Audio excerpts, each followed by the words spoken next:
Hello, I am Mrs. Rajashri Petare from Latte Education Society, and I am teaching at Srimati Rajmati Nimgunda Patil Girls High School, Sangli, and my subject is English. Good morning, students. Let's start a new lesson. This lesson is written by Jules Verne, Unit 4.3, Standard 7th, Chasing the Sea Monster. Jules Verne, a French writer, is known as the father of science fiction. He wrote about rockets, space travels, and submarines when such things were unknown. In this passage from his novel 20,000 Leagues Under the Sea, he describes how people on a ship think of the submarine as an animal and try to chase and hunt it. Now listen to me this lesson, Chasing the Sea Monster. Our frigate wanted to go back, but the unearthly animal came at us with a speed double our own. We gasped. More stunned than afraid, we stood mute and motionless. The animal caught up with us, played with us. It made a full circle around the frigate and wrapped us in sheets of electricity that were like luminous dust. At any instant, it could have dashed against our ship. Meanwhile, I was surprised to see that our warship was fleeing, not flighting. I commented on this to Commander Farragut. His face, ordinarily so emotionless, showed great astonishment. Professor Aronnax, he answered me, I don't know what kind of fearsome creature I'm up against, and I don't want my frigate running foolish risk in all this darkness. Besides, how should we attack this unknown creature? How should we defend ourselves against it? Let's wait for daylight and then we will play a different role.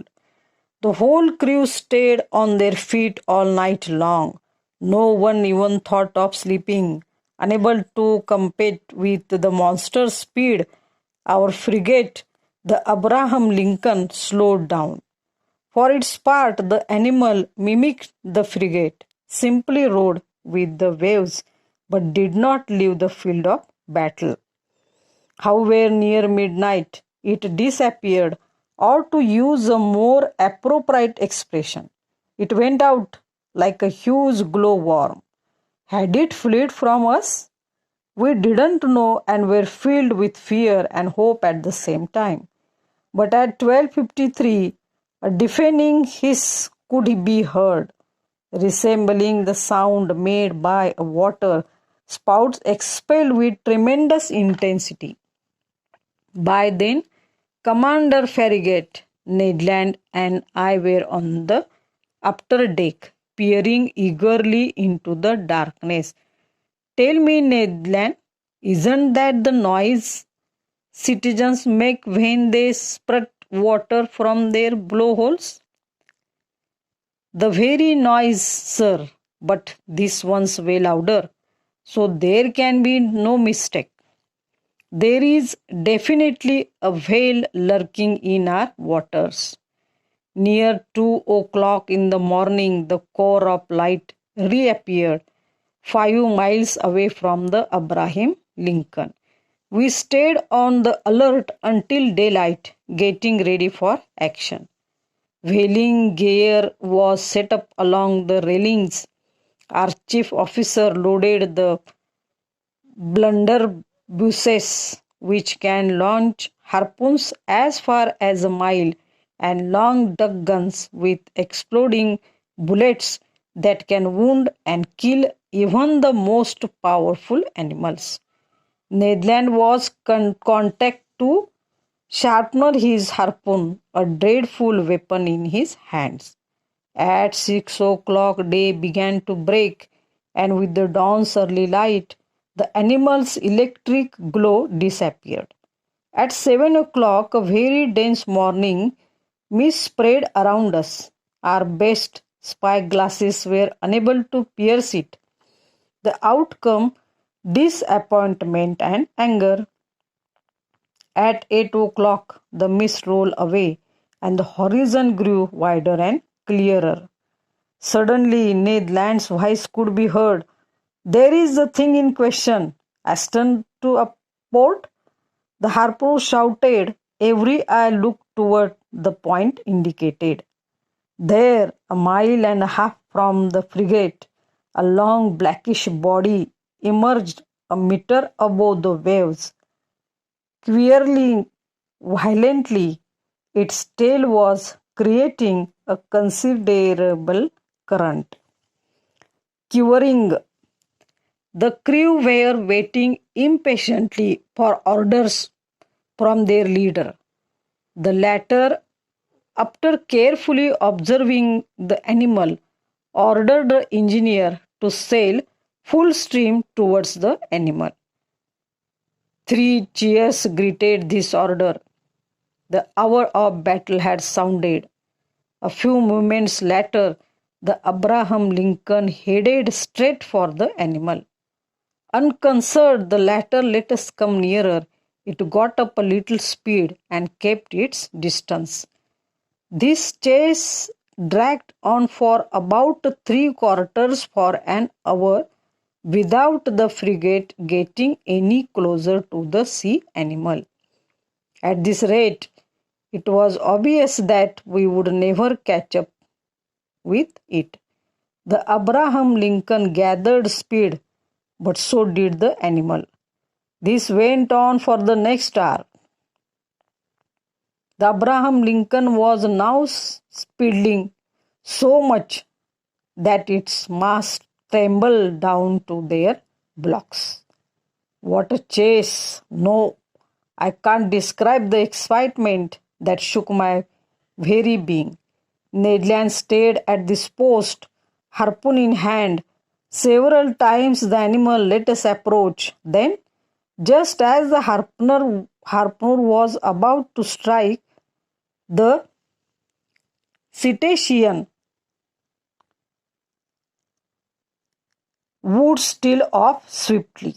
Commander Farragut then decided to use more direct methods. Wah, he said. So that animal is faster than the Abraham Lincoln. All right, mate, man the gun in the bow. Our forecastle cannon was immediately loaded and leveled. The cannoneer fired a shot, but his shell passed some feet above the cetacean, which stayed half a mile off. Over to the somebody with better aim, the commander shouted, and 500 to the man who can pierce that infernal beast. Calm of eye, cool of feature, an old grey bearded gunner, I can see him to the day, approached the cannon, put it in position, and took aim for a good while. There was a mighty explosion mingled with cheers from the crew. The shell reached its target. It hit the animal, but bounced off its rounded surface and vanished into the sea 2 miles out. Oh, drat, said the old gunner in the anger. That monster must be covered with 6-inch armor plate. The hunt was on again. Hour after hour went by without the animal showing the least sign of weariness. However, it must be said that we too struggled on tirelessly. At 10:50 in the evening, that electric light reappeared 3 miles away from the frigate, just as clear and intense as the night before. The monster seemed motionless. Was it asleep, perhaps weary from its workday, just riding with the waves?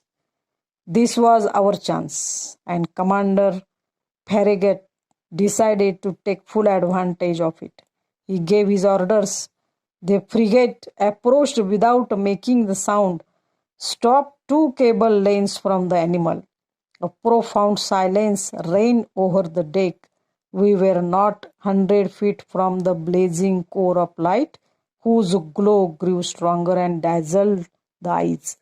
Just then, leaning over the forecastle railing, I saw Ned Land below me, brandishing his dreadful harpoon. Barely 20 feet separated him from the motionless animal. All at once his arm shot forward, and the harpoon was launched. I heard the weapon make a ringing sound as if it had hit some hard substance.